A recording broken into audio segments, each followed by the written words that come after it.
Hello, ladies and gentlemen. If you don't know who I am, my name is Shook. I make videos for NBA. I make DFS content where you draft players, enter a contest, compete for a top prize up at the top. Been playing professionally for a few years now, hoping to help you guys in the prop market. Just want to say I appreciate you guys watching these videos. It means a ton to me. Even commenting just means a lot. So thank you. But yeah, looking to help you guys in the prop market. And we've been doing really, really well. We swept back-to-back days. We had another really good day today. Before we get into the picks, I'll just we'll recap last night's video and my full day picks. Last night I went 6-1. In the video we went 4-1. We took Fred rebounds and assists, Wemby assists, Murray PRA, Murray points. The only one that did not hit was Fred's assist. His teammates could not hit the broadside of a barn once again. And then I added after the video Suggs points plus rebounds and his PRA. And then later today we took Nurkic on books, his PRA. Once Beal and Eric Gordon got ruled out, I thought there was a good chance that he was going to play a lot more minutes because the Suns like to close small when one of Beal or Eric Gordon is not out. So that was the reasoning behind that. The reasoning I really liked Wemby assist was because OKC likes to trap and double the opposing team's best player. So that was why I was really high on Wemby assist. That worked out perfectly, perfect read there. And then Fred's teammates could not hit broadside of a barn. My main picks, we did a correlation slip that went 3-3. The game blew out, unfortunately, and then my other main picks, the games blew out. So still a really, really good day overall. As you guys know, I can't play on Prize Picks, so I do take these all on sportsbooks. As you can see here, they all just absolutely nuke. So really great day overall. Let's get straight into the picks, and let's start with Tyrese Haliburton here. Let's take his assist at 10.5. Now, I do like some alt lines here. I like his PRA, and I like his rebounds and assists. So if you want to mix and match these picks with rebounds and assists, PRA, and his assists, that's completely fine. I think that's something you could do. I think that's something smart to do, in my opinion. But I give the edge to his assists at 10.5. Now, let's look at the matchup here for Tyrese Haliburton. Pelicans, they're kind of middle of the road. They don't give up a million assists per game, but they don't, they're not super, super tough. It's definitely a tough matchup. Going up against the Pelicans, they play slow. They're good defensively. But I'm not too worried about that. As far as we're kind of just looking for potentials here.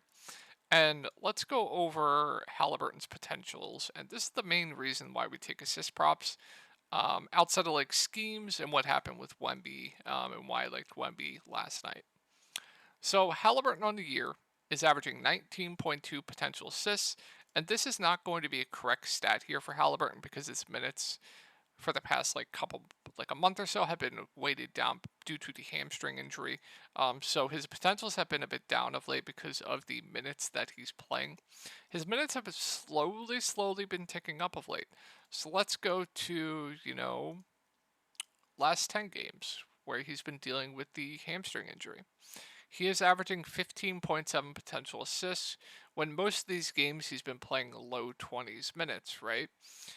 If we are expecting 34 minutes from Haliburton tomorrow, which I think that's a fair assessment, I'm expecting probably around 17 to 18 potential assists, which, he's got very, very good players around him, Bathroom, etc. We just need average shooting games from his teammates for him to hit this prop. Juiced on the over as well. So expecting low 30s minutes for him. That's going to be the first prop here. The next prop we're going to be going to is Santi Aldama. We're going to be taking his points at 13.5. And the reason why I like this prop is Memphis has Jaren Jackson Jr. out, Luke Kennard out, John Contra out, Brandon Clark out, Derrick Rose out, and obviously the main guys are going to be out here. The other reason why I like this prop is Portland is going to be without DeAndre Ayton here. It's going to be a really, really good spot here for Santi Aldama.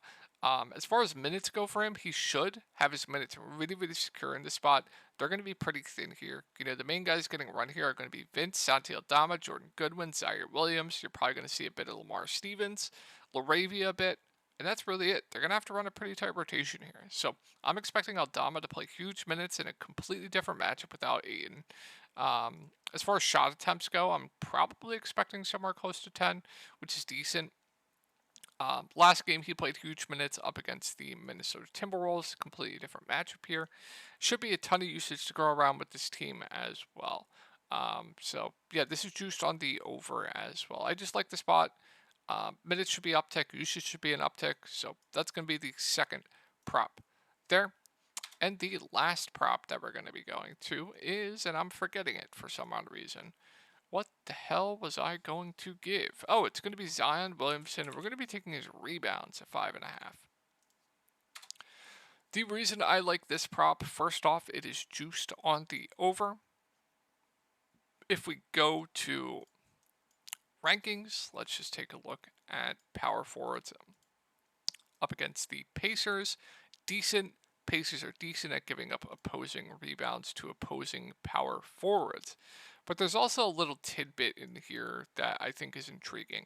Last game, Jonas Valanciunas didn't play much at all. They kind of went to a bit more Larry Nance and Najee Marshall off the bench. Now, I don't know if that's going to happen again, but I like this line even if they don't. If they do that again, that's going to boost Zion a decent amount. I know we didn't hit this prop last game, but also his minutes have been upticked of late as well. This game was blowout. I believe he got, I don't know if he got an early foul trouble here, but I'm expecting mid to high 30s minutes here for Zion in a really, really good spot going up against the Pacers. It's a pace up spot as well. And then a bonus to that, if they do the same rotation as last game, I'm pretty sure, I don't think anything happened to Jonas. I think he just didn't play. So if they do that same rotation, that is going to be a significant bump to Zion. So that is going to be the third prop. If you want to do the Haliburton props as well. Another prop that I'm going to mention, but this is clearly my least favorite. Least favorite prop here. So if you are not going to take one, this is definitely my least favorite prop. It's going to be Donovan Mitchell. It's going to be his first half PRA at 18. Now, if you want to leave one out, this is by far my least favorite prop. But it's a really good spot here going up against Detroit. Donovan Mitchell's usage rate has been insane. I know Mobley and Garland, their minutes they've been off their restrictions, but should be a pace up spot here for Detroit. As far as the first half, it's just because there's a ton of blowout risk here going up against Detroit. But yeah, it's going to be my least favorite by far. But if you want a fourth and you want to mix and match some, I'll throw a mention in there for his first half PRA. So those are going to be the picks. I hope you guys have a great night tonight. Hopefully we have another good day. We've been running really, really well, and I'll talk to you guys in the next video.